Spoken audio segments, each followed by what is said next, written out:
Starting to put our stations on our jig now. So I've set up my jig and I've leveled it to make sure we don't have any twists this way. We can take that out just by altering the legs. Shouldn't have any cupping through from one end to the other because these boards are quite tall, so I'm going to have to trust on that. If there is, there's not a lot I can alter at this stage.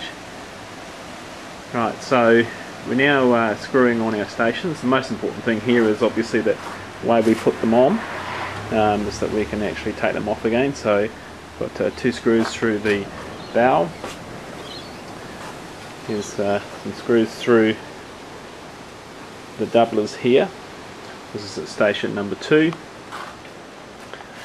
And we'll keep attaching them through and come back down to the stern here. Got a couple of screws through the stern there. So we'll carry on, put all our stations on, and let's have a look. Our girder and centre case is now sitting in with all our frames in. What we're looking for here is that for the frames on the front side, the station line here is actually the shape that we're looking for. So as the girder goes down here, we're actually looking for the girder to line up on the station, not this side. So at the moment she's more on this side than this. We just need to take a little bit out of the bottom here to drop that down. So you can see it's probably about 1.5 mil here that she's sitting up. We just need to take that out of the bottom, and so that it'll sit down a bit further. Conversely, on the back side here, this is our station line going down here, and here we're sitting a little bit down. So we'll just actually bring that up a bit. We'll put something underneath to pack it. And when we tie in at the stern, that'll hold that girder up where we need. Now to trim this one out, as you can see, it's now sitting nicely.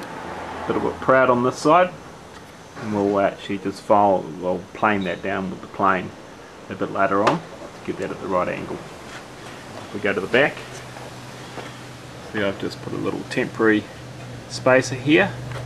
Don't worry about this, this will be filled up with the epoxy when we come to glue it in. And as you can see on here, she's now sitting nicely on this one, and again just a little bit proud at the back there, which we'll plane down. To get my angle on the girder at the front, I've just clamped a ruler across the station at the front here, taken my bow off. I can now, that face of that ruler has the angle of the bow. I can put this ruler up alongside it and actually just scribe that line on there where I need to cut. I'll do a similar exercise at the stern, and then I can screw it in at both ends. Alright, I have all the bulkheads, stations, whatever you want to call them. My bow now in place.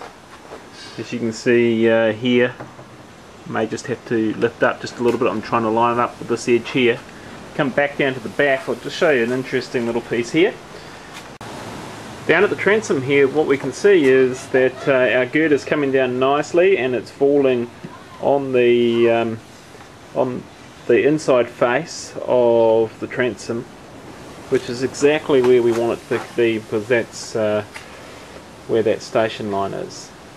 But to achieve this, I've had to pull out that little piece that I showed you just before up here, and we'll actually come down.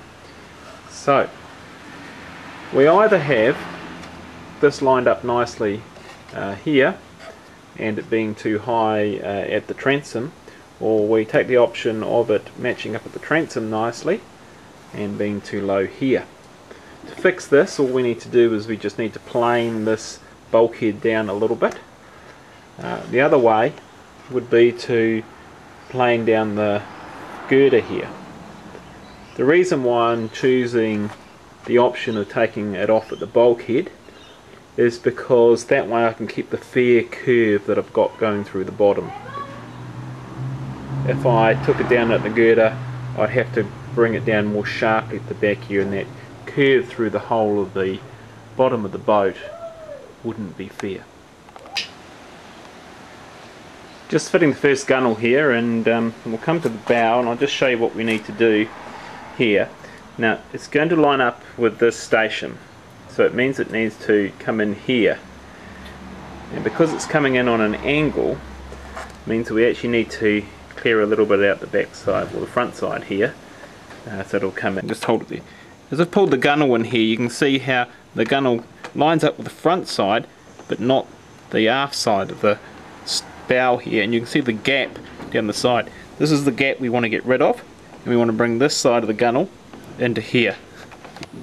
Okay, we've now cut this bit out, so this line here has stayed the same, and we've just moved this bit forward. So now we'll fit the gunnel again and see if she lines up nicely. Alright, sometimes to persuade these things into place, I find it very handy to put a clamp on like this. This gives me a lot of leverage on the gunnel to be able to tip it round. So I've clamped this one in. If I now actually tip it round to how it's actually meant to sit,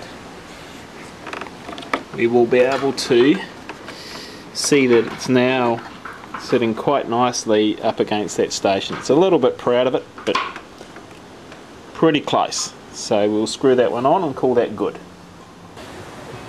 Now, here's the boat with the one gunnel on, and that's putting a bit of tension on the boat because of course the gunnel's trying to straighten itself out again.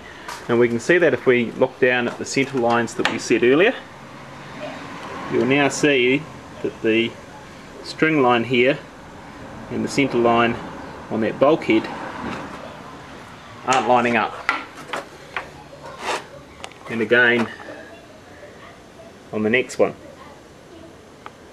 So what we'll do is that we'll take this gunnel off, and we'll set the gunnel on the other side, and we'll put both of them on at the same time so that the tensions will balance each other out.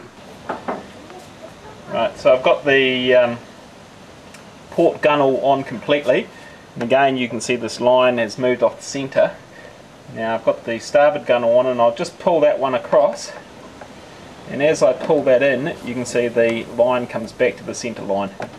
Just do that to exaggerate it, so the tensions are pretty much evening up.